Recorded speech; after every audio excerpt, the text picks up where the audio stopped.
Welcome back. In this segment, I want to talk about locations, and these numbers that I'm going to be giving you do come from state rules.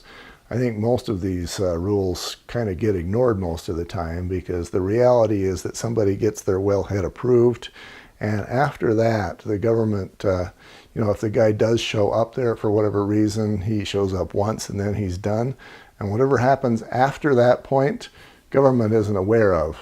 So you can have Farmer Joe store the wrong things too close to the wellhead, and the government would be completely unaware. And so it comes up to you, the realtor, and me, the home inspector, to protect your clients from what could be a very unpleasant set of health conditions due to that. So let's go over these numbers. First one is kind of obvious. The wellhead needs to be at least 50 feet away from any part of the septic system. And my first reaction is only that far. I would think that you would want the wellhead to be much further away than 50 feet, but that is what the requirement is. That's the minimum requirement. You want to have it be at least 50 feet away from a livestock yard.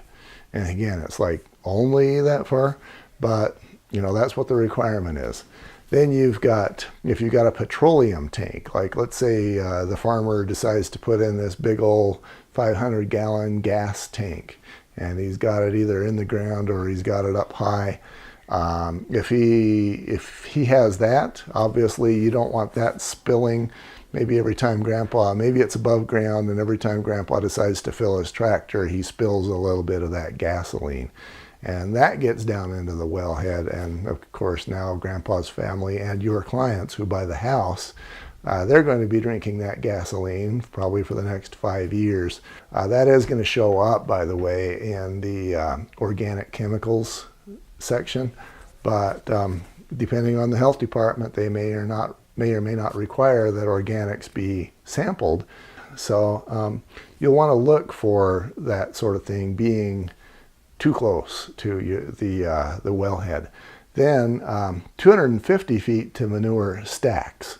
So Grandpa Joe, he puts in his livestock yard after the wellhead happens, and of course that's a short distance from the wellhead, and then he uses his tractor to stack that manure. That manure stack needs to be more than 250 feet away. And of course, that's kind of brain dead obvious, but unless you actually think about it, a lot of us don't really put that two and two together.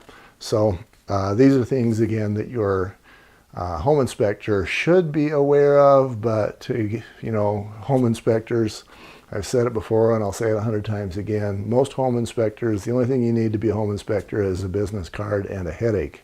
I get a lot of contractors that think that knowing how to build a framed wall means that they're home inspectors, and they will know, of course, nothing about private wells.